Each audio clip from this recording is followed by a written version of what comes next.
Cachivachero, cachivachero.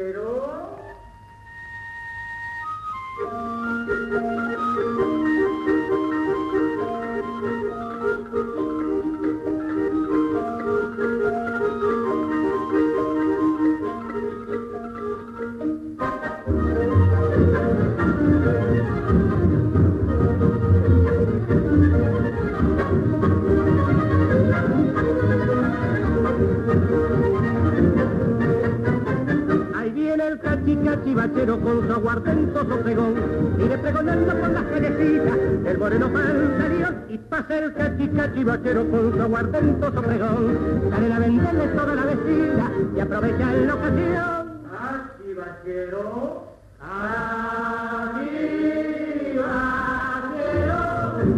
cachivachero, la más vieja, quiero fueron senadores contra Peñera y el botellero.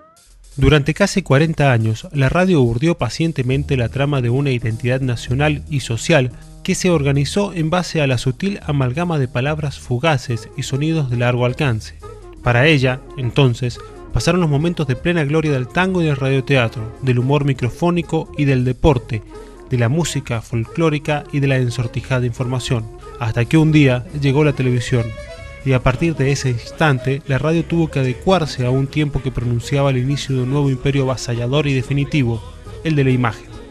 Desde el momento de su invención, la radio ha constituido uno de los inventos más importantes para la humanidad, siendo esto utilizado para cuanta necesidad se presentara, ya sea una función bélica o civil. En lo civil es un medio social por excelencia. Este aparato supera a cualquier otro medio de comunicación en inmediatez y penetración. Es por eso que es sumamente importante en la vida social de los habitantes de cualquier pueblo. Nacida con el objetivo de servir como medio de comunicación, ha llegado a superar esa función y se ha convertido en partícipe de los sucesos más importantes de la historia. Como medio de comunicación social, es una excelente caja de resonancia al alcance de todas las personas. Su crecimiento demoledor provocó que todas las familias tuvieran un receptor en sus hogares y con el avance tecnológico se diversificó la escucha, pero jamás se la dejó de escuchar. La mayoría de los estudiosos del tema coinciden en que, si bien en 1920 el invento de Guglielmo Marconi ya era en Estados Unidos y en Europa una herramienta usual de la radiotelefonía, le cabe a la Argentina el rol de pionera en la radiodifusión. Fueron el médico Enrique de Telemaco Susini junto a otros 3 estudiantes, Miguel Mujica, César Guerrico y Luis Romero Carranza, quienes el 27 de agosto de 1920, tras cumplir la hazaña de convertir a la radio en un incipiente medio de comunicación masivo, se ganaron el histórico apodo de Locos de la Azotea, a través de la transmisión en vivo desde el Teatro Coliseo de la ópera Parsifal de Richard Wagner. Nacía así la radio argentina.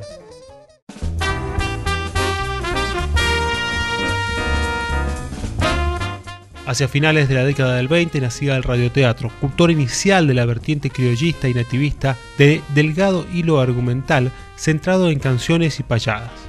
El origen se atribuye hoy a Francisco Mastandrea con La Caricia del Lobo, éxito que continuaría Andrés González Pulido con su conjunto Chispazos de Tradición y que luego se concentrará en dramas históricos y escenas nativas de Arsenio Mármol y Héctor Blomberg. El nacimiento del radioteatro en Mendoza hay que atribuírselo a la compañía Astral, que contaba entre sus miembros a César Iglesias Paz y Ramón Arón. Estos precursores pusieron en el aire, en noviembre de 1936, El secreto de Mr. Simmons, escrito por Alberto Lonardi, la cual es indicada como la primera radionovela de la que se tienen noticias. Sobre finales del 36, Radio de Cuyo era la más importante de Mendoza, pero esto era gracias al apoyo financiero y editorial que recibía de Diario Los Andes, a la par del desarrollo comercial del radioteatro, quien tenía un fuerte ingreso publicitario debido a su gran recepción en los núcleos familiares.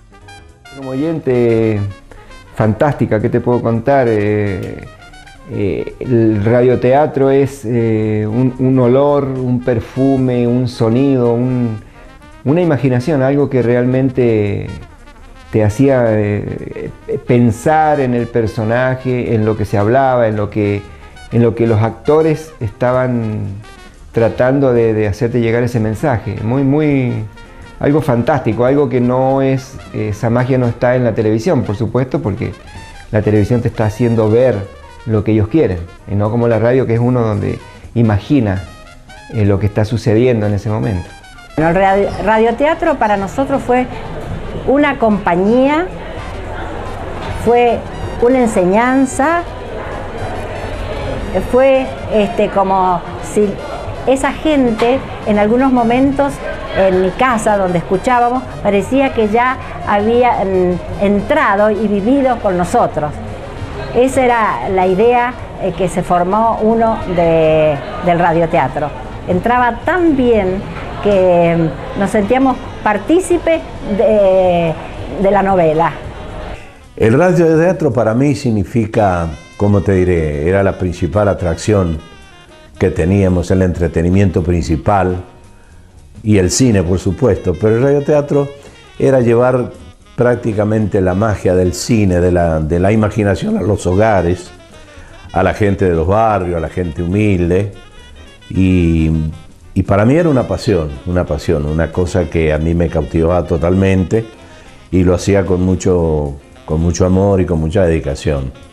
El radioteatro hoy en día, a mi edad, yo lo recuerdo como una página muy bonita de mi juventud.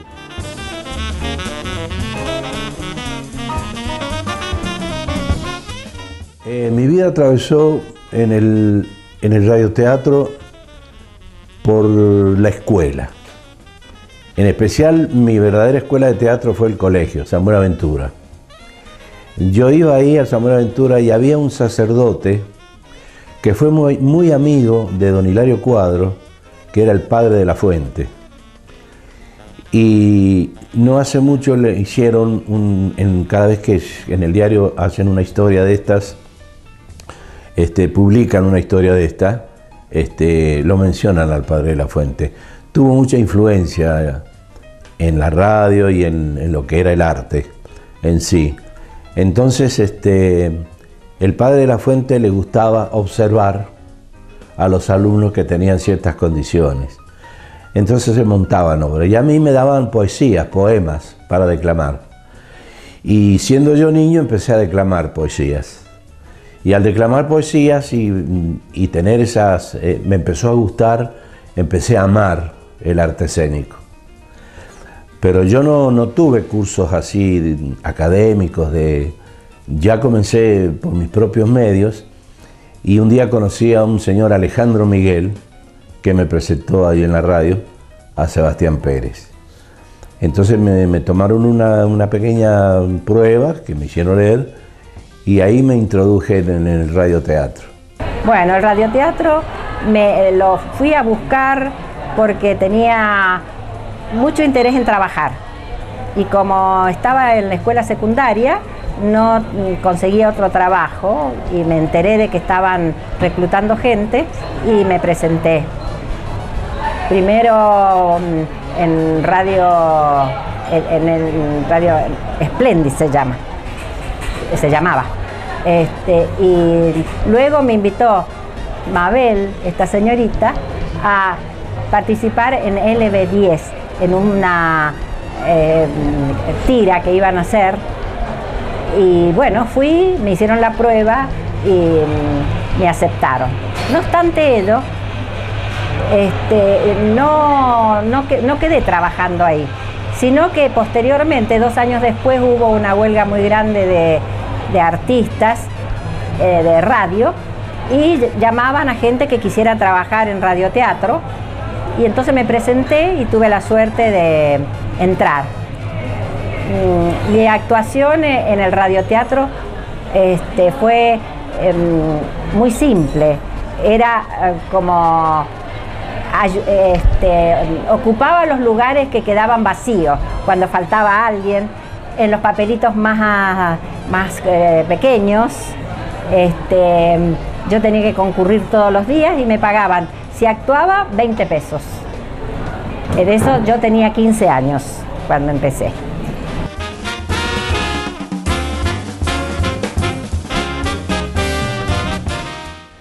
En Radio Niwil el público estaba detrás del vidrio del estudio,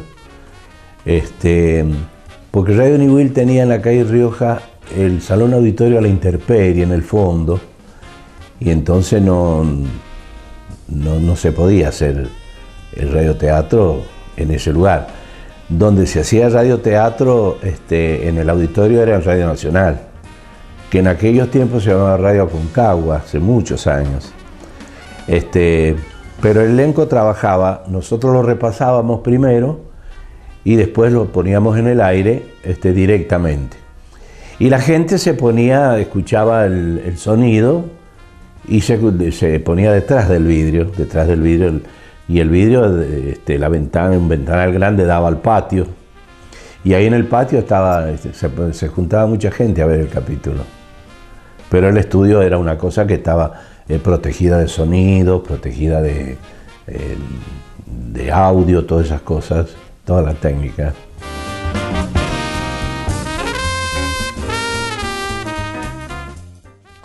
Los circos criollos eran obviamente la carpa tendida así, pero la pista, en un costado de la pista se montaba el escenario para las funciones de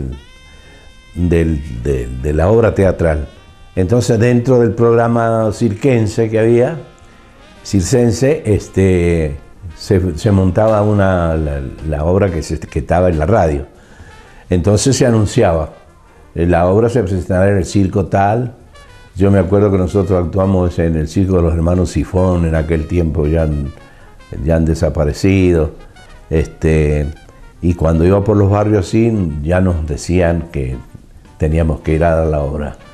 Y nos juntábamos porque era otra cosa linda también, congeniar así, con los payasos, con los trapecistas, con toda esa gente ahí adentro del circo. Ya nos sentíamos circenses nosotros también.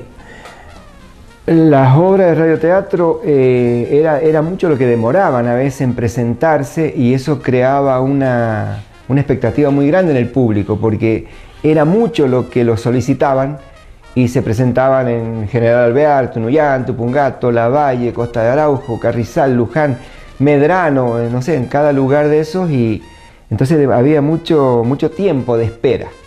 Y cuando llegaban, eso era un lleno total, seguro. El público que asistía al radioteatro era la gente de pueblo, la gente del barrio, y por lo general toda clase de gente que le gustaba el radioteatro. Y el incentivo de la gente era justamente porque la radio acompañaba la obra. Entonces, como la radio contaba la obra, la transmitía, vos te imaginabas el personaje y el montaje y todo lo que se escuchaba en la radio, y cuando se anunciaba que se iba a presentar en el cine del barrio, en el teatro del barrio, la gente iba a ver si coincidía la puesta en escena con la imaginación que uno había tenido. Y vos te dabas cuenta en la satisfacción que le producía a la gente la escena, por los aplausos, por las expresiones de aceptación, de cariño, que habías logrado el cometido. Y la gente que iba era, por lo general, gente humilde. El público que asistía en aquel tiempo era, en las edades, estaría de los 3 años a los 90, calculo, porque era mucha la magia que existía, y todo el mundo quería ir. Y por supuesto, las familias llevaban, la familia entera, con los niños, con los abuelos, con todo eso estaba completamente lleno siempre. Veía gente que venían de 4 o 5 kilómetros caminando con los niños en brazos, y veías las camionetas, los autos que venían de la otra clase de gente, o sea, en general todo.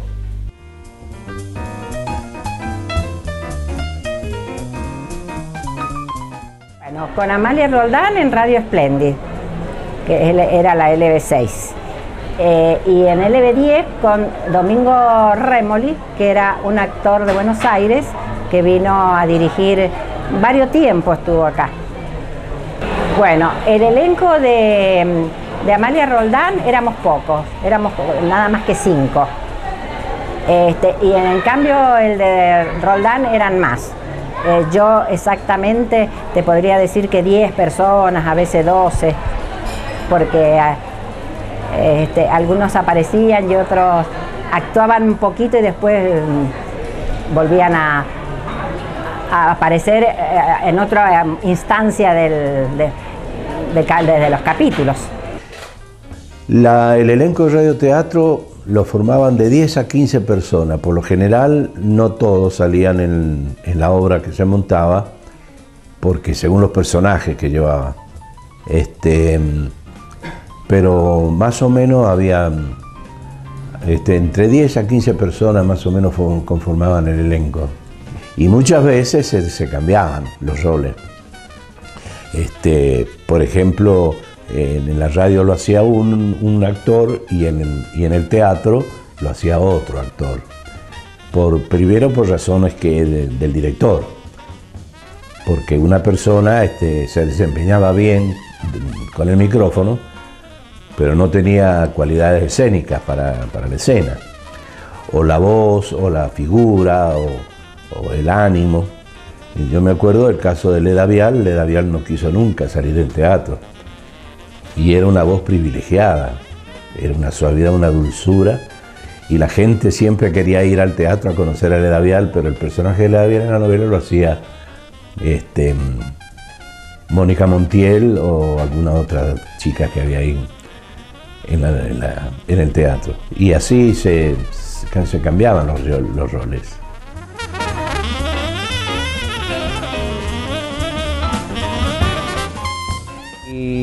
Y del público, bueno, a veces los villanos son los que tenían graves problemas, pero problemas serios, de que quería pegarle mucha gente, se juntaba a pegarle realmente. En una oportunidad en la pista tuvieron que acudir y salvarlo a Mario Héctor Rosales, que hacía del Pardo Loyola, me acuerdo, se ponía un gancho en la mano y con eso le pegaba al protagonista. Entonces era tanto lo que el personaje era tan vivo, tan real, que de verdad le querían pegar. Y tuvieron que protegerlo porque si no sale mal parado. Y después tenía que decir el día lunes por radio, antes de comenzar la obra, bueno, agradecía al público y decir que tratar de que el público entendiera que era un personaje que no era real, que no es cierto todo lo que se veía, que era una ficción. Y el público realmente no lo entendía y querían pegar. Este señor Romoli vino todo asustado un día, muy preocupado un día porque lo habían increpado en la calle un grupo de 3 o 4 personas diciéndole que por qué maltrataba a esa mujer, que si no podía ser más humano, cosas así. Entonces lo tironearon, no le llegaron a pegar, pero le dieron un buen susto. Y él, por suerte, te pudo contarles que era un libro, que lo había escrito una persona y que las que estábamos en la radio leíamos lo que había contado otra persona. No era que lo estábamos inventando ni que era la vida real. Entonces los invitó a que fueran a visitarnos cualquier día para que vieran cómo era el trabajo. Cuando perseguían a los villanos, para nosotros sí había gente que se ponía en la calle a decir cosas así ofensivas, pero para nosotros significaba que el rol había sido bien desempeñado, porque el objetivo era despertar ese sentimiento de la gente, pero no mucho, porque terminaban en aplausos todos.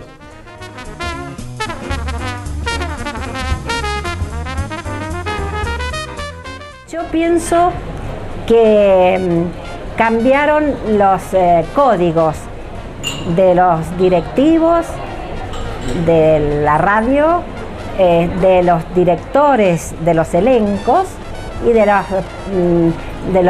personas que trabajaban también. Creo que no fueron muy felices las elecciones del programa, de la novela o del tema. Creo que ahí es donde se fue perdiendo interés. Después empezó a ser chabacano el idioma, que eso fue una cosa bastante fea. Entonces se fue perdiendo mucho. Yo creo que ese ha sido uno de los motivos, ¿no? Obviamente porque la tecnología le abre a la juventud y a la gente otros horizontes que antes no existían, que estaban muy reducidos y que eran prácticamente inaccesibles. Ahora la tecnología ha brindado tanta facilidad, empezando por la televisión, las comunicaciones, el internet. Hoy en día tenés cosas increíbles de comunicaciones. Entonces ahora la juventud y la gente en sí, por lo general, tiene tanta gama de imaginación y tantas cosas para que prácticamente se pierde uno dentro de tanta diversidad de medios que hay. Y el radioteatro se fue quedando como una tradición, como una cosa como como el álbum de la abuela, algo así.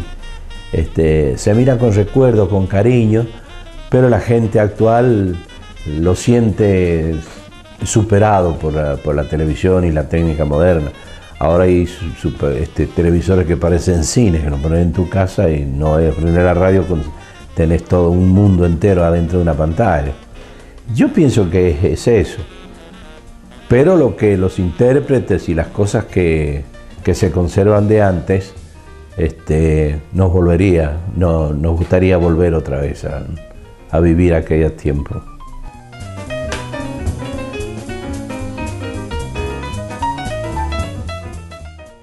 No diría eso, la imaginación siempre está, la imaginación no se muere nunca. Lo que pasa es que la imaginación tiene poco espacio para desarrollarse hoy en día. Hoy en día existen, ¿cómo te diré?, técnicas profesionales para ejercer la imaginación, pero aquel que no puede, no tiene medios para ejercer la imaginación, se tiene que dejar llevar por la diversidad de medios que hay. Entonces, pero la imaginación siempre existe. Existe porque a la gente le gusta crear, porque no siempre ve lo que le gusta. A veces ves cosas que no le gusta, que no le agradan, entonces la imaginación le hace crear lo que uno quiere ver, ¿viste? Pero no, a la imaginación no creo que la haya anulado totalmente. Hay imaginación, con un poquito menos, porque estas impresiones, te vuelvo a repetir, abarcan mucho